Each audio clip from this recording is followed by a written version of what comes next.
Hi, I'm joined by Łukasz from Polyend, who is going to explain how the Merry Devil, a tracker, works. Specifically, of course, the Polyend tracker. But hopefully, and actually first and foremost, I wanted to ask you, Łukasz, why should people learn trackers? What are trackers best for? Well, trackers are good to make entire tracks, right? So not just 16-step loops, but tracks which span multiple minutes. They allow you to see multiple things happening at the same time, which allows you to sequence chords and changes and effects and whatnot in a semi-visual way. So you can not only just, kind of punch them in real time, but more importantly, just sequence them kind of razor sharply where you want them.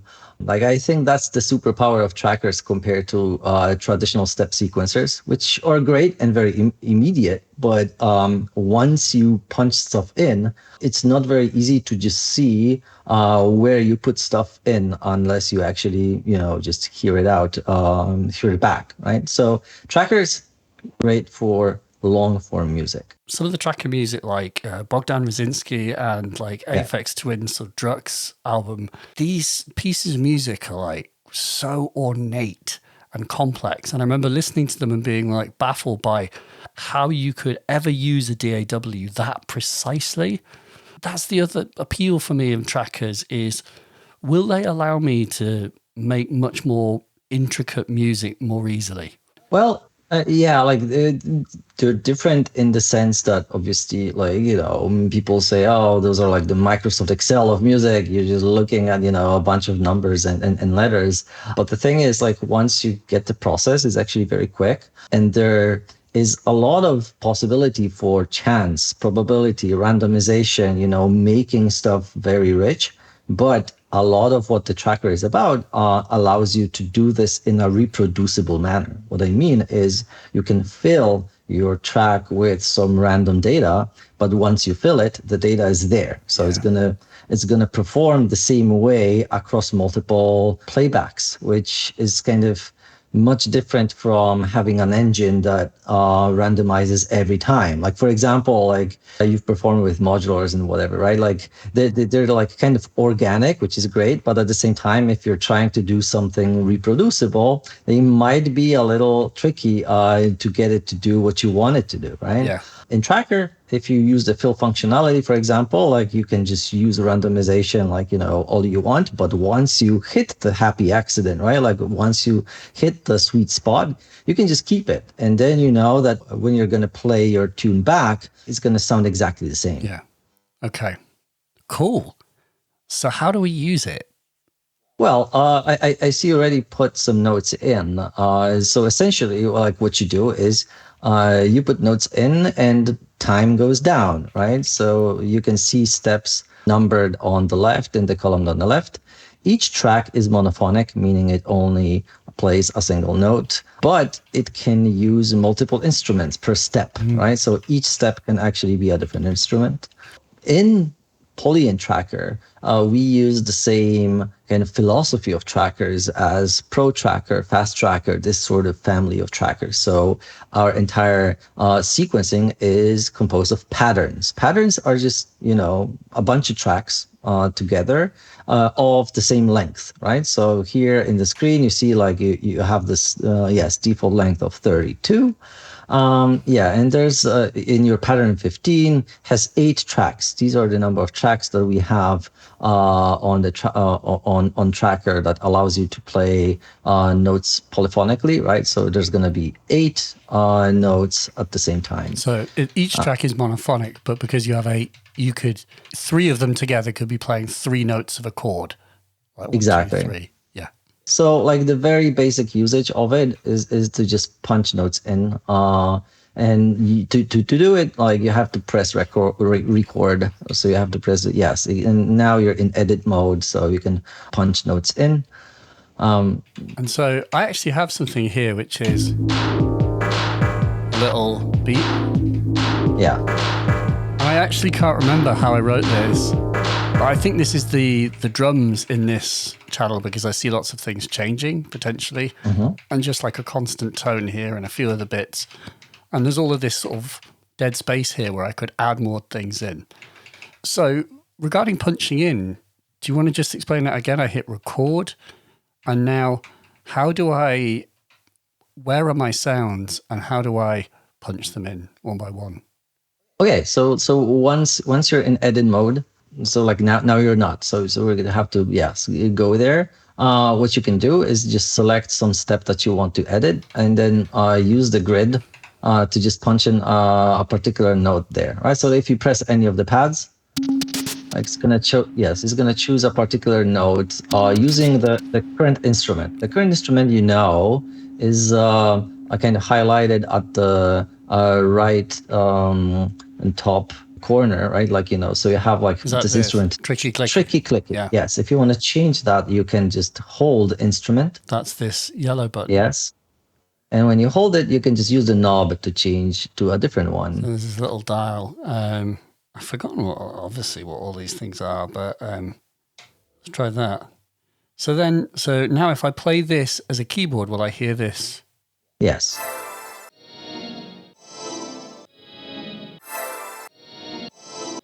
Yeah. Nice. So to set up multiple things, kind of without having to just go to another row by hand, you can just use the step jump value, right? So if you hold the third button below the screen. That's this step jump. Yes. You can now use the knob to just do like step jump, say like 4, right? Okay. I guess a typical value. And if you now just hit your pads, you see like it already advances by this much. Oh, that was that other sound. But yes, so it already had an instrument set on the track, so it just reused it. Like it allowed you to change the note, but it didn't change to a different instrument. To do that, like just press instrument very quickly, right? So, just don't, go, yes. And now in red mode, you will be able to just edit the instrument to a different one. Yeah, exactly. See, like using the knob. Huh? Interesting. Okay, that's me. And if I delete, is that here? Yeah, you can delete, but in edit mode again. You have to do it in red. Yes. I see. Exactly. And it just jumps. So that step jump is basically so that instead of me inserting it a note, allows you to edit very that, quickly over the entire pattern. Yes. You just tap it in and it just jumps immediately. So it's a case of picking an instrument and then typing it in and then using step jump to sort of speed up the process. Does that make sense? Yep, it does. Is there a way that I can just mute a column so I can mute tracks and maybe just hear the drums and what I just did? If you press shift and just hold it.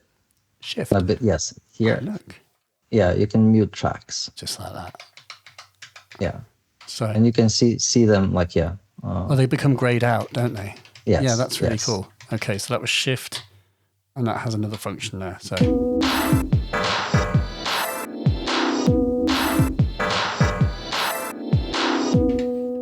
That's kind of weird. And I would change that by hitting instrument, and being in red mode.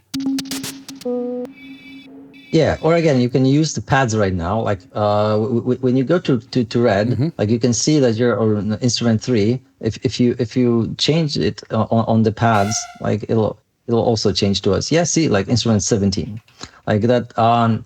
That allows you to just, kind of, if you remember which pads correspond to which instrument, which at some point you will, because they're always the same numbers, right? Like, so first row is instruments like 1 to 12 and so on, right? Like it allows you to like very quickly just, do instrument change. Is there a limit to the amount of samples that we can have in our little... Yeah, we can have 48. And that's actually deliberate because this is how many pads you have, right? So that's literally, designed so that you can always address all instruments using the pads that you have on the hardware. Okay.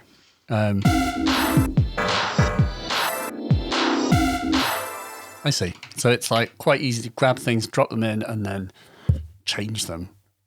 So what's next? As I mentioned, like a cool functionality that I use like all the time is fill.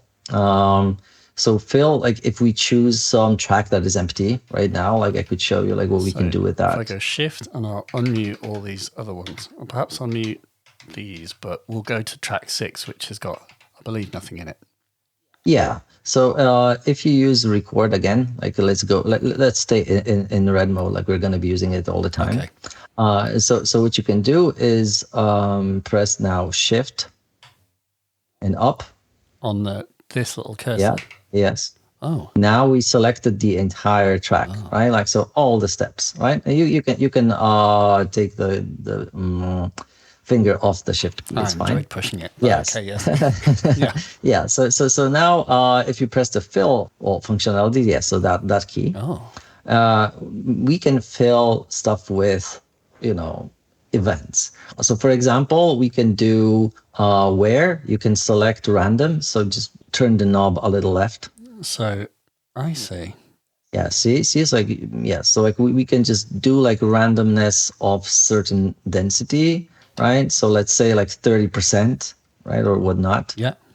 And now what we want to do is we can kind of put notes, but we can also put instruments. So if you press the instrument button right now. So if I push this button. Oh. Yes, what you see, like what's changed is both like here, the fill screen, but a little above you saw like the on track 6 that now we actually have instruments highlighted, right? Like in that red bar.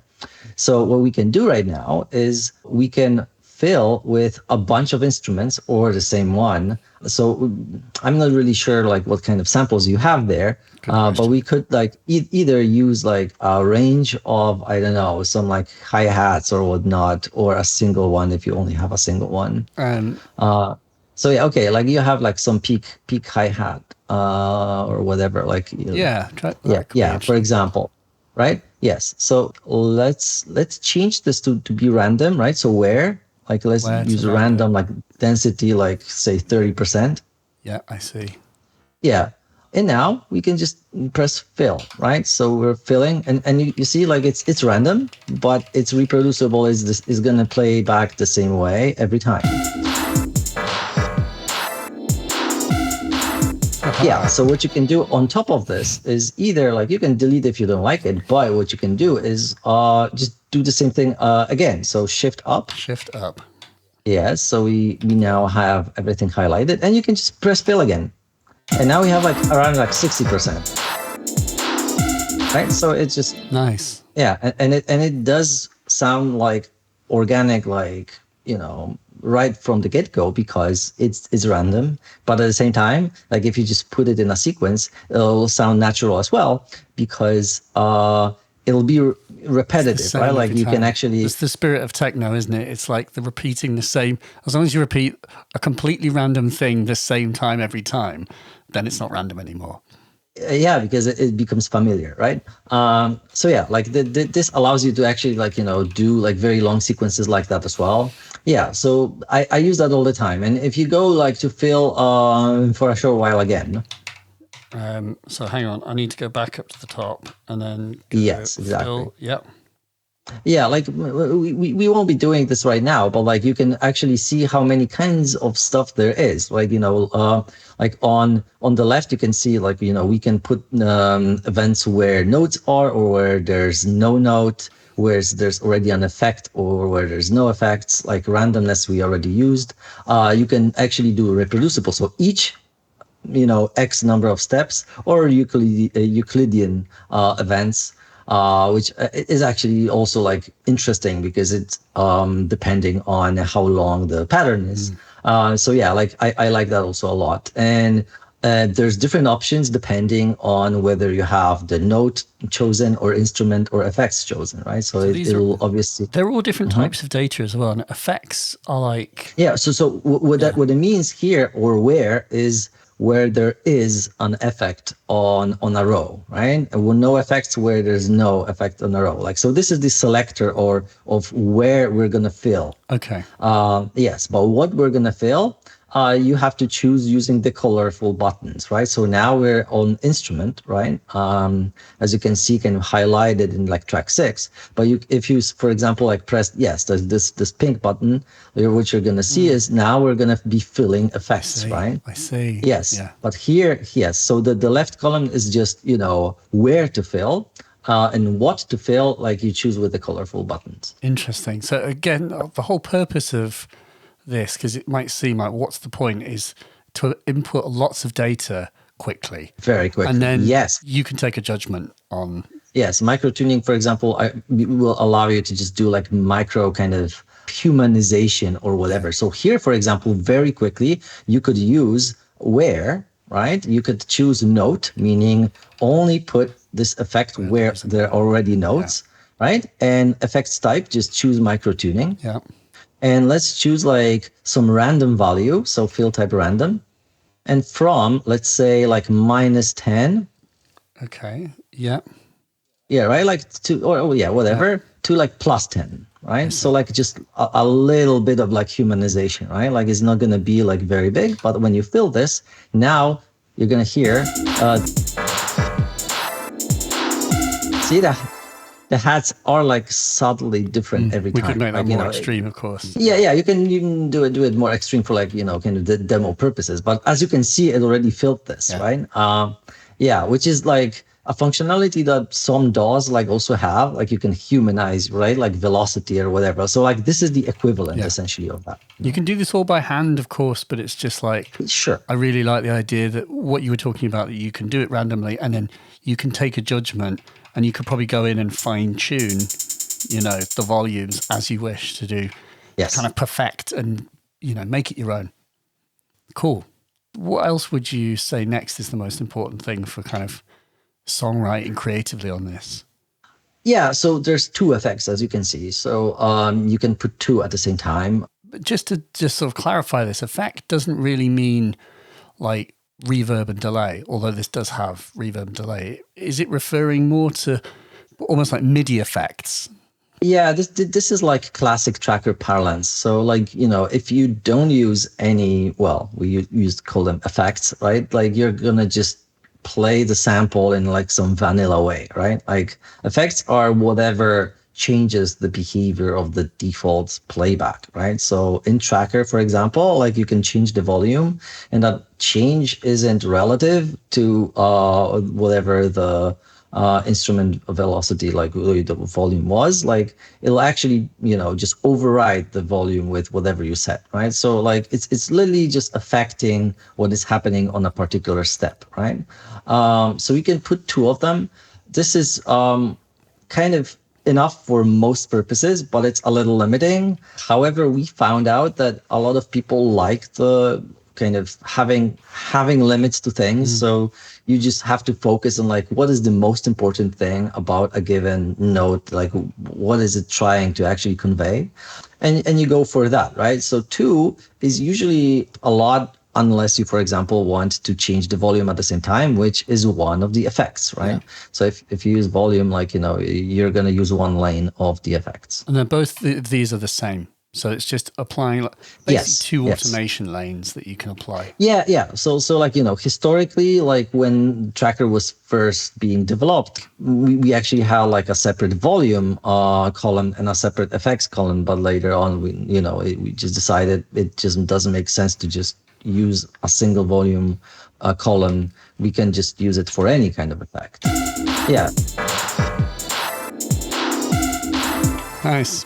Auto pan. Yeah. Well, not auto. It was like random. I just applied random panning to every.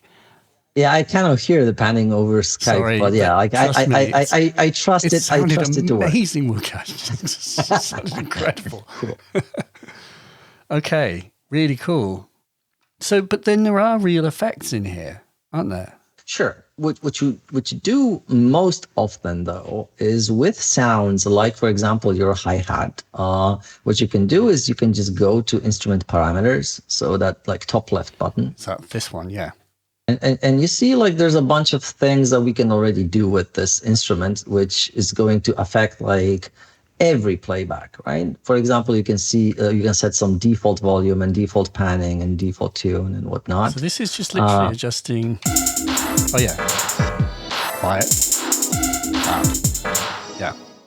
Yeah, and one of those things, I guess, there's a filter, and you also have effects, right? So you can go to reverb, and you can, for example, like send it reverb, or like delay. I guess is going to be more kind of interesting for a hi hat, right? Yeah. Let me just if I go back to pattern, and I might just shift and mute these. That's just so we've got this. And then we went to instrument parameters, volume, panning, tune.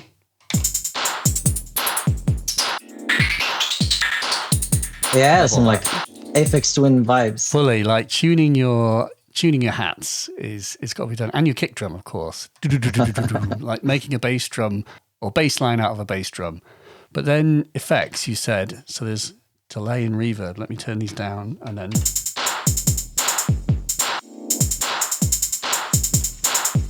we've got quite a subtle reverb on there, but I can hear it. We can change the settings of the reverb like in a second, but it's like there's a global reverb and global delay. Cool. So yeah, let's just. You can see there's some delay. Yeah. So now let's go and actually change the values of those. So in the master, like that's the top right button. There's 3 screens, so you have to like click through like once again. Do I hit on master that? Again? Yes, master. Yes, and now you can see there's reverb and delay buttons. Yeah. So yes, here you can actually change the. So we can change the size. How the reverb behaves.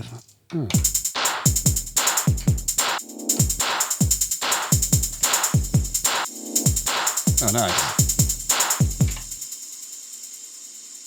I've got very little damping, so it's got a lovely long vibe to it. Yeah, and in delay you can, for example, like turn sync on, which you have, like, but we can actually put it like to be a little faster than right now, right? So like, whatever, like. Well, I've got lots of divisions here. Maybe. Yeah, let's try whatever.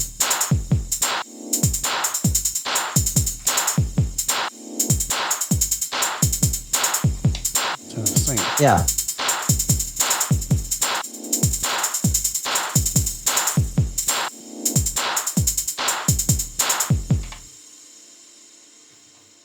Yeah, nice.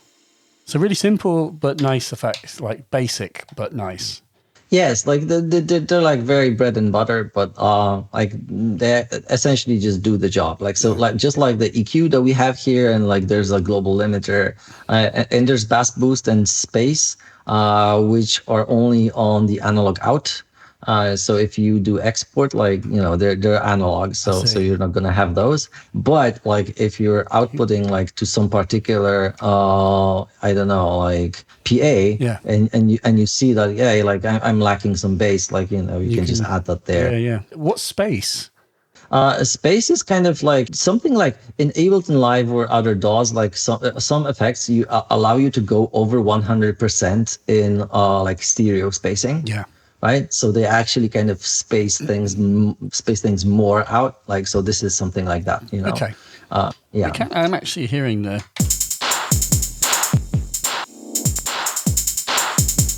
Feels like there is a slight stereo kind of widening.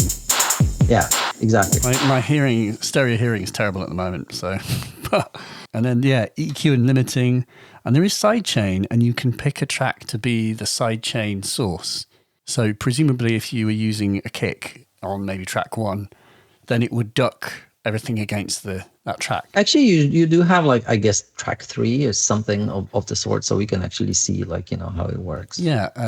Well, I think it is. Yeah. Is it track 3? Yeah. Let's see. It's track 2, I think, actually. It's track. Okay. Yeah, track 2. So track 2. Yeah, to like write down, and then gain reduction. Oh, that's going to show us. That's just information. I see. There you go.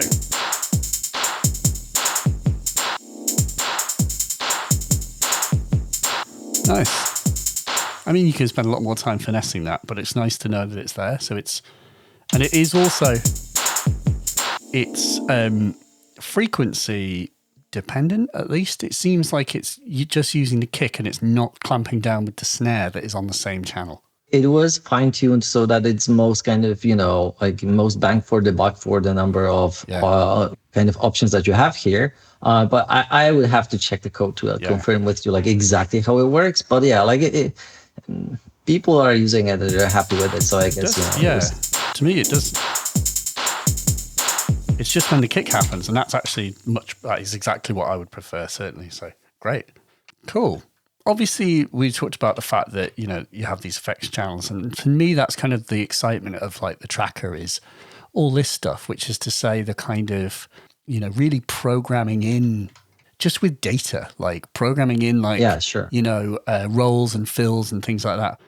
And that's actually it would be nice to hear the rolls and fills, some of that kind of more glitchy stuff. Yeah, like on the hi-hat is going to be pretty easy, I guess, right? Like, if we just replace some of the effects. So again, like, we can just replace one of those.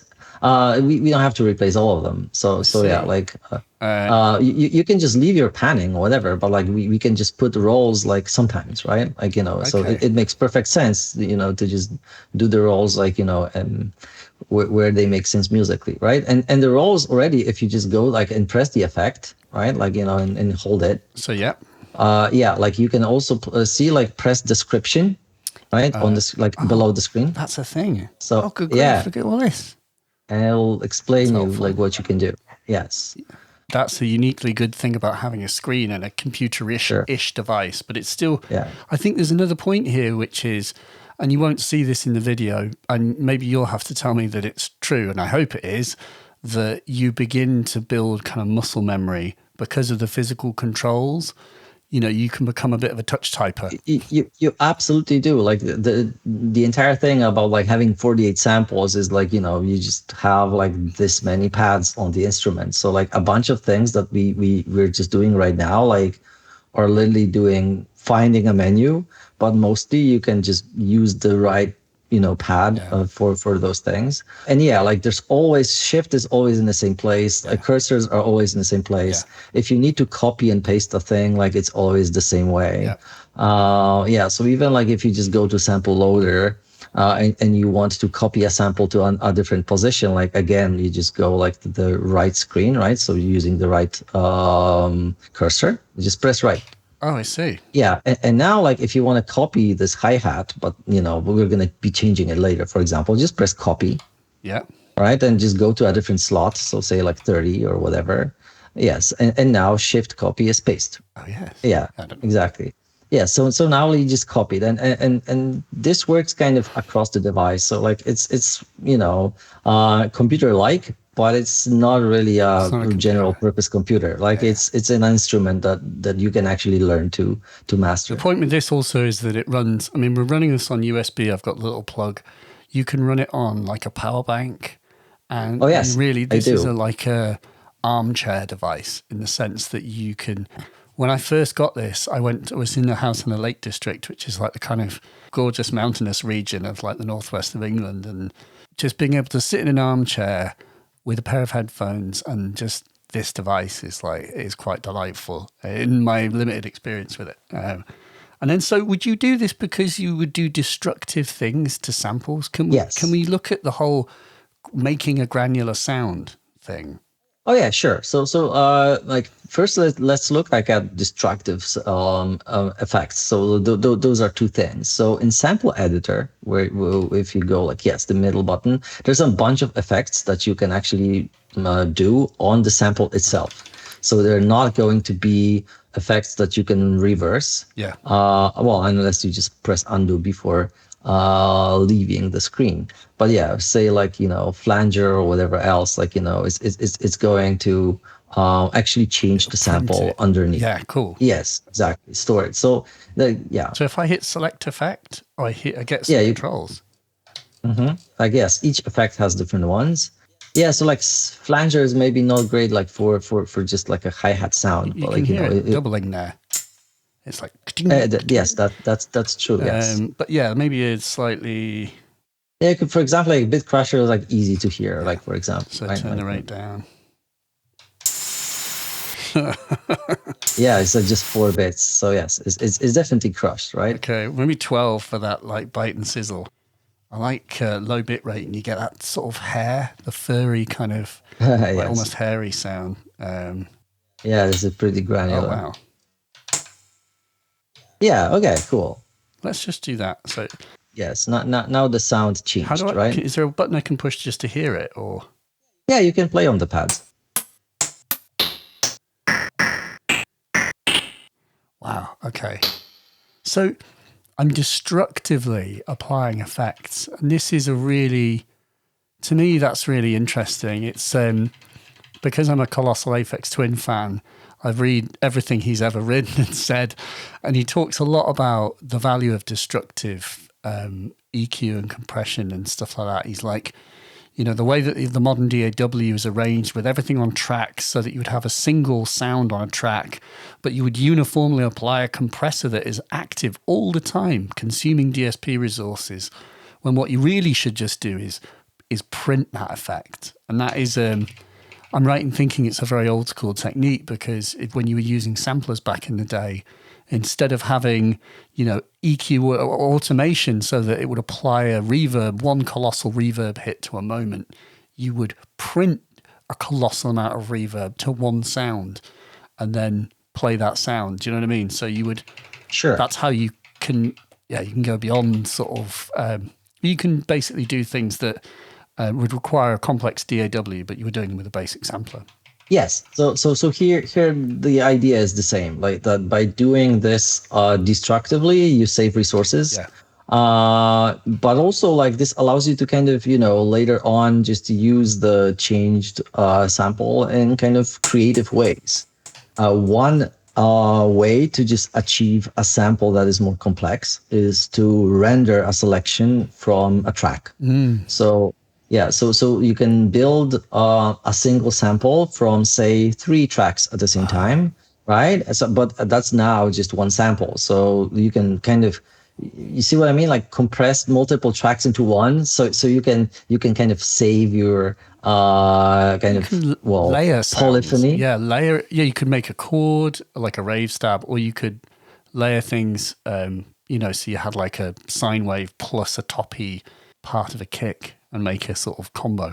Like so these are destructive effects. And in sample playback, what you have, like, which is like the different screen. An example. Like the things that we did to it. Yes. So in sample playback, you have playback modes, right? So you can actually kind of loop samples and whatnot, but you can also have like wavetables and the granular that you wanted.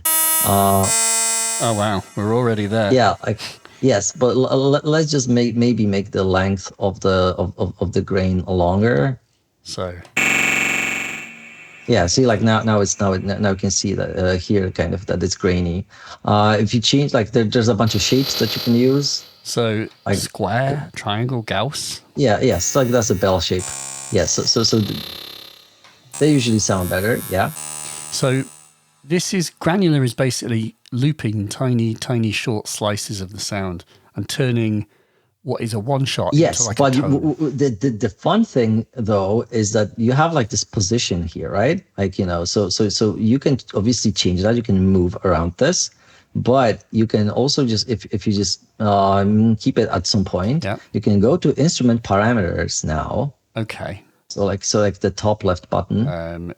You mean this one? Yes. And now, like, let's press it again, since like that's a 2-screen thing. And now in granular position here. Good grief. So yeah, you can you know, set like an LFO or whatnot to just go, you know, to traverse this. Oh my goodness. Yeah, this doesn't really sound super great like on a hi-hat, but we could actually try this on some more melodic sound. So that do we go yeah, back like, to you know, yeah, find some other sample where we could actually, you know, this thing. Oh yeah, that's perfect. Yes, so again, we can go to sample playback here. Sample playback. And change it to granular. Oh yeah, and then like choose some longer length. Right. So length here, not 10 milliseconds, but 10 is fine for some usage, but like most needs like a little longer. Yeah. Yes. We can either loop it like ping pong or change the shape so that it doesn't click. Oh yeah. Yeah. So now we can actually go to instrument parameters and set up like the automation for that is for really grains. Cool. This is going to be very slow. Like if you change like 8 steps or whatever, like this. So yeah.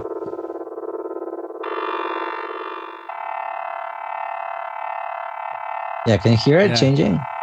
Yeah, like if you change the amount to be bigger, like it is going to be more drastic, right? Like, you know, the amount is controlling how far we're going to go.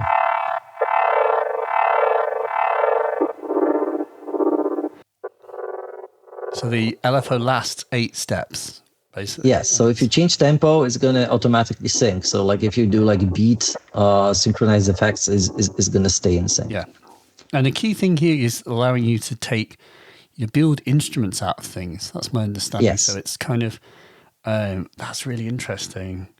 Yeah. So this is pretty basic. Like it's only a single grain, but again, like you can just use multiple tracks for, even the same instrument, like in multiple kind of in a chord, or multiple grains of different samples. So you can actually build like a very massive granular sound, and then either just compress it, like just render it to a single sample, right? Like to use it like as Aphex Twin said, or you can just use like, I don't know, like 3 of those tracks for this granular goodness, and like a bunch of others for drums.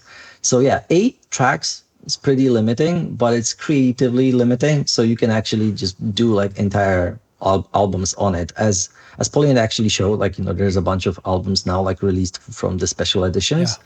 So those are like entire albums like made on Tracker. So you can definitely do that. So Granular is something that I use very often. I also like the wavetables, which again, like kind of are just single waveforms. So you need to usually use like 2 tracks to really have like a very fat wavetable. But like those are very much like enrich what you can do with the regular samples. And since like single shots are nice, but like having like the option of the granular and wavetable forms, like it's pretty interesting to me. Like I use them all the time. What is the wavetable? Yeah, so usually you would actually have to have like prepackaged samples like for wavetable use. Like what you can do is, if you go to Sample Loader, Tracker comes with a bunch of nice wavetables. So like let's go there, like to samples, and the last thing is wavetables. Yep. Yeah. So just we're sadly gonna go over the memory of the project, as we can see with the big red. If you just go for the verb thing, we can put the sample here. See, like, so that was probably the longest sample that you had in the project, because. So you have kind of a limited amount of memory in this thing. Yes, it's like 130 seconds of samples, so you cannot really pre-record like entire kind of takes of, I don't know, like guitar or vocals for like a track length. Yeah, it's more about using small amounts of stuff efficiently. Exactly. It's about like building entire tracks from like very small amounts of sound. Press add, like the leftmost button. Yes. Mm-hmm. Okay, cool. Yeah, cool. So now we have the wavetable here. What we need to do is we need to go to sample playback now to enable wavetable on it. So now we can see, and if you traverse position, you see how it changes, right?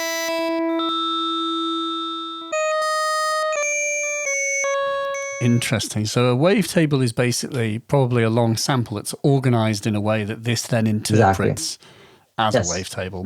And a wavetable, just to be clear, is like a kind of sequence of tones, like what we were doing before, like skipping through a sample, but it's organized more for synthesis, you could say. Yes, exactly right. And now, like, as you can see, like this is a single sample of a wavetable. What you can do is, again, you can either punch in effects to change the wavetable position, or you can set up the envelope or LFO to just do this for you. Instrument parameters. We go to wavetable. Yes, a wavetable position, and then triangle over.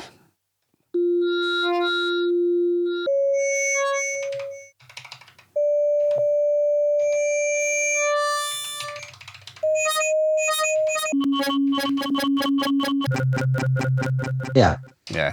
Yes, and where this comes handy is if you compose the sound, like layer it like over 2 or 3 tracks with different notes, like this becomes pretty fat, because like usually Wavetable synths like actually put like some sub oscillator, like, you know, some like harmonics that are like 2 octaves higher. So like here you're gonna have to do this manually, but you can.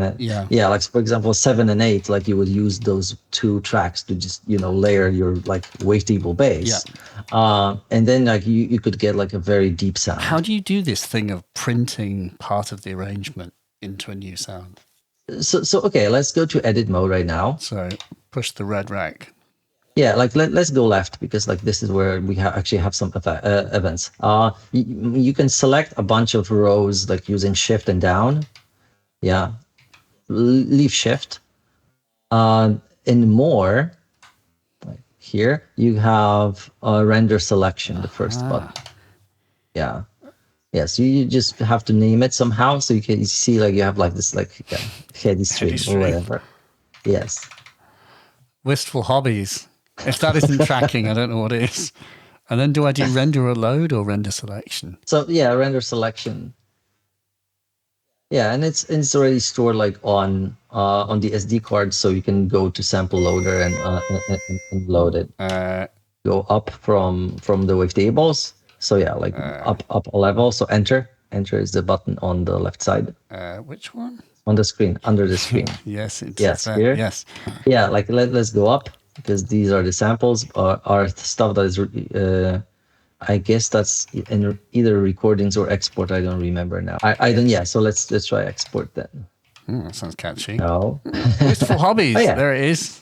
Okay, cool. Yes. And so we would then be able to, I mean, I don't know if I've got the space to do so, but we... Yeah, so currently you don't. Like you max it out like, right now. But like, this is a fool's like instrument setup, so I don't think anyone should look. I mean, Tricky Clicky uses like an eighth of all available. But yeah, I mean, I don't think I'm using this space very efficiently. So, even so, I think I've seen a lot of people complain about sampling time on things like Digitact and stuff. And I'm just like, if you wanted to be limit free, just use your computer. That is not the point. The point is to work within a smaller world, so that you have that sense that you can do more with it, because you can understand the limits of what it is, if that makes sense. I find the limitless possibility of the computer is like distinctly uncreative in many respects, but I know it depends how disciplined you are. I'm not very. So yeah, so those are the basic things that you do with, like, you know, a particular sample, like an instrument, some effects on it, and reverb and delay and whatnot, and you know, you have the sample editor as well, and Granular and wavetables. But like what I told you at the beginning was, this is good to build songs, right? So there's a song button. Yeah, I see this. So that's essentially the last thing that, you know, kind of we didn't cover like yet. Which is just structuring your patterns in a chain, right? So you just add more slots and select which pattern should be playing in a particular slot. And that's how you get an entire song. And I actually forgot, like the very last thing is that once this is done and you're already playing back a track, like there's some punch and perform effects that you can do. So what? How does this work?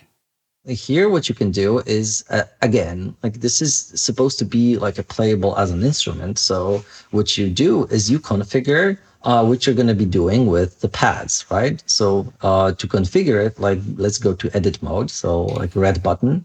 Yeah. And now like with the cursors, left and right, select like which effect we are going to configure. So like cursors, right? Oh, so sorry. The cursor button. Yep. Yeah. And up and down allow you to change like which effect you're going to be using in that column. And what that column is that particular column on the grid, right? Yes. Yeah. Yeah, you can see like you chose, for example, like the third value, right? Like here. Yes.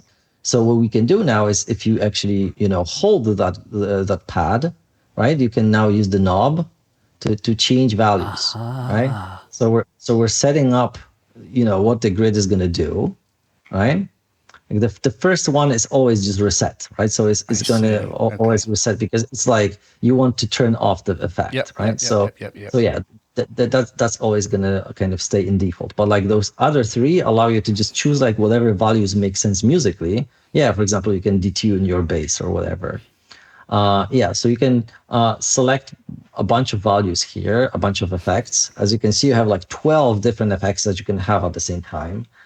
Each can have 3 values. Like fun thing is like 12 is a lot of effects. So you can actually use the same effect on a bunch of columns, but with different values. So it's not just 3 values. You can set like 9 values if you use 3 columns, right? That's interesting. Okay. For the same, yeah. So you can do that, for example. And now, like if we play what we have right now, okay, like can we, for example, only have like that's quite good. It's gotten better as we've left it alone. Yeah. Like we haven't played it back for a while, so there's some very experimental stuff there. Yeah, but if you only like keep like track 2, I guess, like and mute everything else, you should be able to do it with Shift again. Yeah, like yes. So just keep track 2 because it's a bit more manageable, isn't it? Yeah. So on perform, let's go back to perform. Yeah. Now what you can do is actually select track 2 as well. Just press track 2. Do you mean like that? Oh, I see. Yes, because now it's armed. It means like it'll actually be using the effects that you have, right? Since other tracks, you might just want to like just play back vanilla with no effects. Yeah, see what's going on? Yeah. Like you can actually just add like some more delay or whatever, like, you know. Yeah, like set like low pass filters.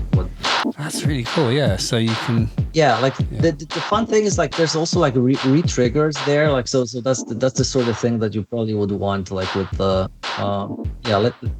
let's just select one of those to be that effect. Yeah. So doing this up or down, you can change that, and there's gonna be a re-trigger somewhere there. Yeah, so like you configure it once, and then step repeater. See? Yeah. Oh yeah. So you can configure a bunch, and now you can just punch them in, like if you need like some fills or whatever, right? Yeah. Sorry.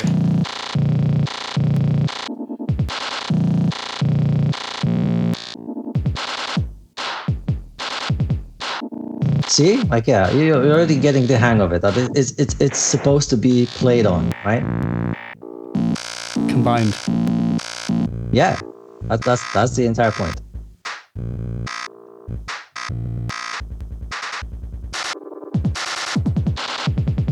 That's really cool. Wait, let's go. Wait. The one I want.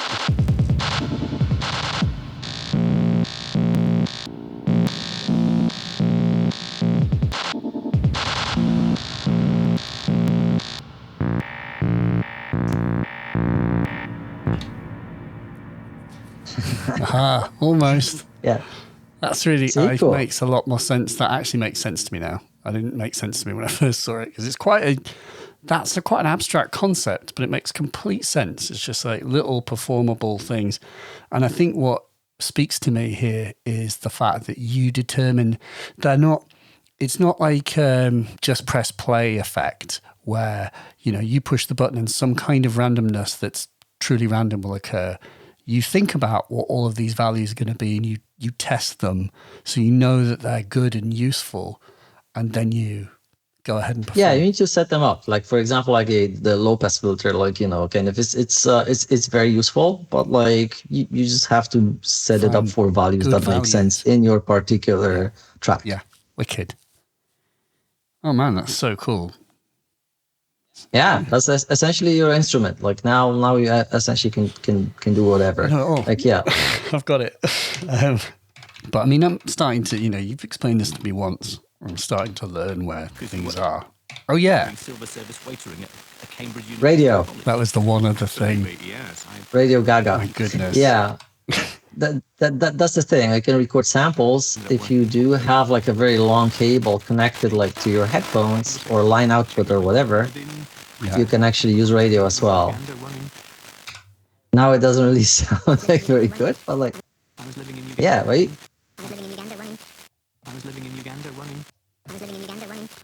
I was living in Uganda running. That's amazing. Yeah, like Richard D. James would make a hit out of that. Of course he would. So yes. Of course he would. Totally possible. Of course. Yeah, what's also possible is like in sample recorder, you can play back on MIDI in your tracks. So not the samples, but like MIDI that you're gonna be playing. So like if you go to let's go to pattern. You have a bunch of instruments, right? Like that we used. But if you actually like go to like press instrument for a while, yeah, like you can go like all the way down beyond 48. Like what you'll find is that there's like MIDI instruments here as well. Oh, yes. So you can play with external instruments here as well, right? And you can just like punch in notes and CCs that they're supposed to play. Yeah, for example. And then you can play that back in sample recorder to just record the external instrument as a sample. Yeah. So that's really cool. So when it's live in sample recorder, you go to line in, and then you can record the MIDI it's playing back. So you can record musical phrases. Yeah, nice. Yeah, so it's like it's not exactly an auto sampler, right? But sort of like if you kind of use it like that, like it can be used like to record like entire phrases. I use it a bunch like that. So yeah, and that's the entire thing. Like you know everything now. Like you just need to play with the different effects to just feel like what works well and what doesn't. A lot of what you can do is just try out the demo songs and see what Polyend puts on the website. Like there's like a scene category on the blog where there's a lot of projects happening like every week, and they're published with the files, right? So the fun thing about that is you can actually learn how other people use effects and how they're using like very short samples to actually achieve like very fat effects and whatnot. Yeah. Because I mean that's the thing, like trackers. It's open source is the wrong term, but it's that sense that if you had tracker files, you could see how they were constructed, so you could learn how people are using it. Like having your own samples on it was quite easy. I would say that's one thing I did just before was I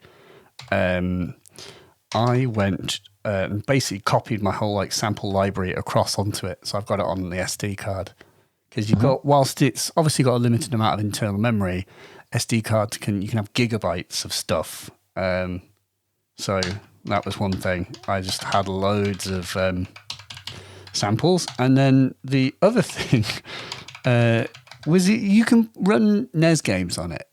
Oh yes, yeah, like that was like an Easter egg for like Christmas last year. We do ship with a bunch of actually like community made NES games. So like what most people don't know is like there's actually still like a living community writing new games for the original Nintendo, and like obviously the emulator for that like allows you to play them.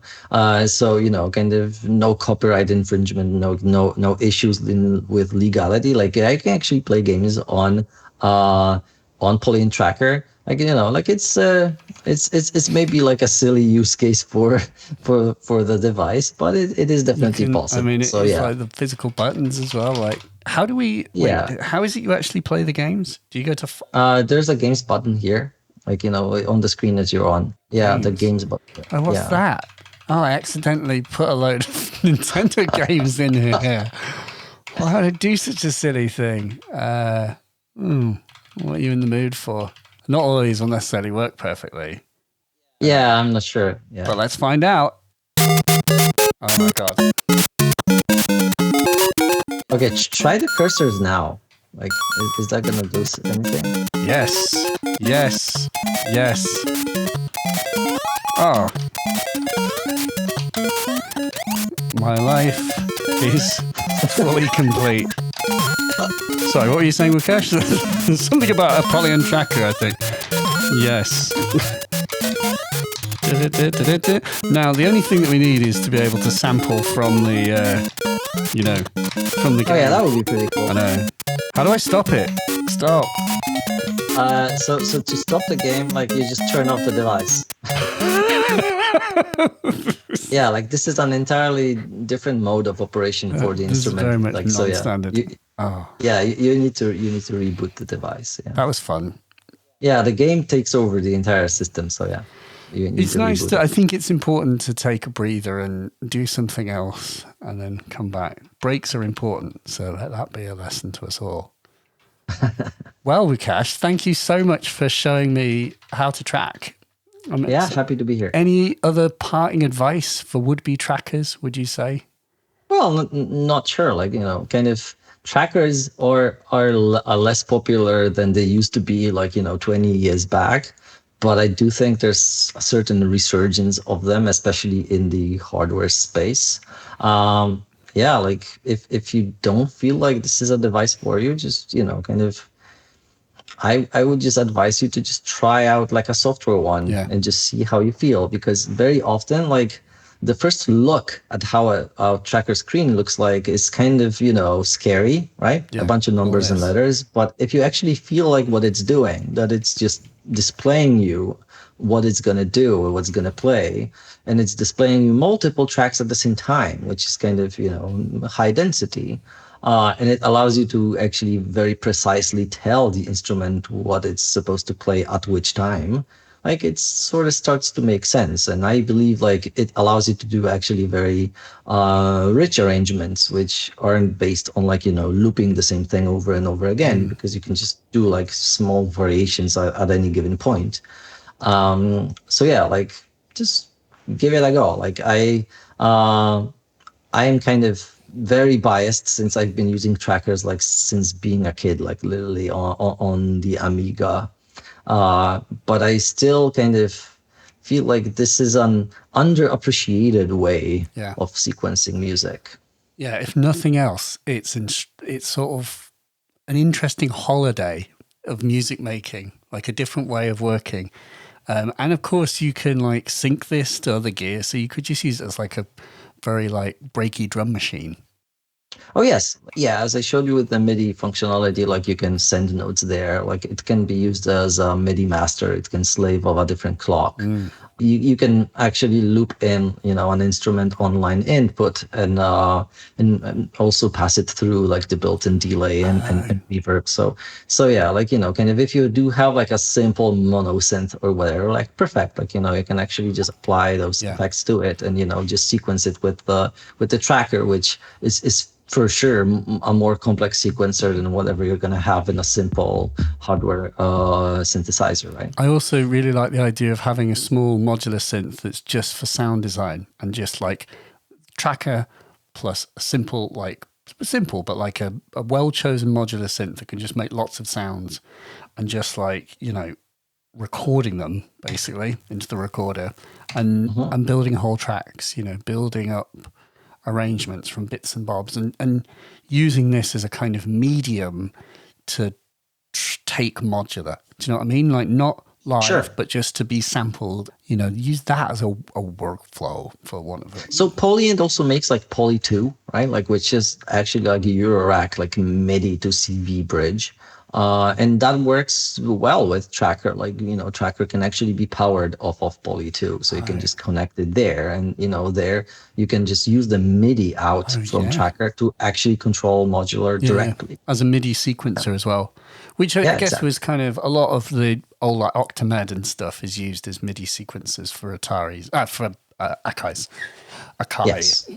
S-series samplers.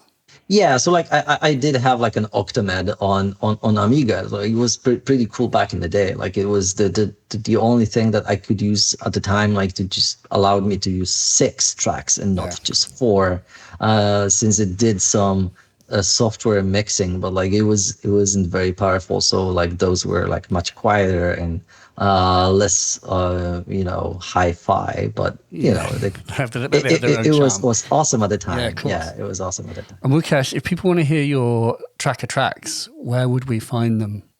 If yeah, so like these days I mostly put tracks when I'm actually kind of in the mood for them on weeklybeats.com. Okay. So like it's a fun project, by the way, started by the creator of the Dirty Wave M8 tracker, which is another very nice hardware tracker. So yeah, like there's tracks there by like many people every week, like very cool project. Like highly recommend to just see how high quality the music there is. So if you just look for the Polyend tracker like tag there, like there's a bunch of people posting music. Like I'm one of them, so you'll find me there. Cool.